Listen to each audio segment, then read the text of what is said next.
Hello and welcome to day 27 out of my 31 days of Halloween.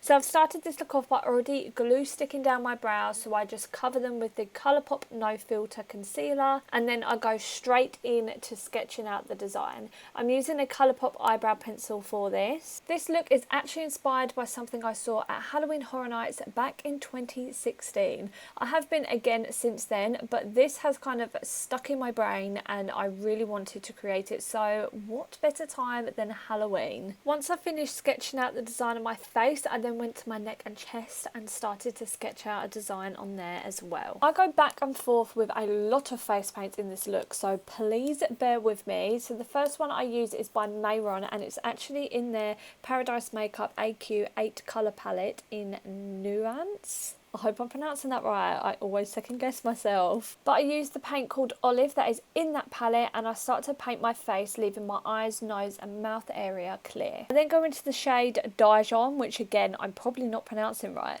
but I then use a stipple sponge that is by Mayron as well and just create some texture over the face with it.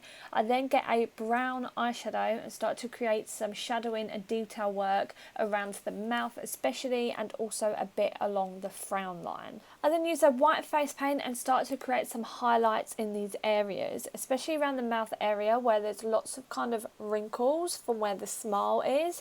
I start to create some highlights in between the shadowed areas. I also do it around the eyes, the frown line, and yeah, anywhere that needs to be highlighted. I use a black face paint to start to fill in the eye socket areas. I also fill in the nose socket and the mouth hole. I don't think that is the right wording to use for it, but I have no idea what to call it. Using the Fenty Beauty Vivid Eyeliner in the shade Wet T-shirt, I just go over the highlighted areas just to enhance them that little bit more. Moving on to the neck. So that olive face paint that I originally used, I use that to fill in the kind of Joker style neck, and then I outline each part of it with a black base paint. With that same face paint, I start to fill in the rest of my skin. To give this area a little bit more texture, I use a dark green face paint, a dark brown face paint and also a white face paint just to create some texture in this area by flicking my brush up and down it.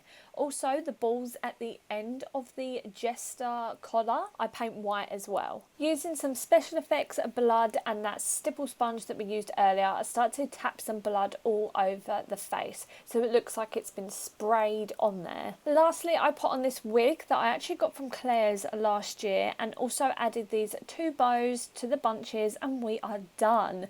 I really like this look and how it turned out. Let me know if you like it by pressing the like button down below, and if you're looking for some more Halloween content, make sure you subscribe to me here on my YouTube channel and follow me over on Instagram. My name over there is @Brooke.Ellis_ because I'm uploading every day of October on both of them. I also have a lot of content for November and I am also doing the 25 days of December. So if you're interested in them, make sure you do subscribe and follow my accounts. Thank you so much for watching this video and I'll see you in the next one. Bye!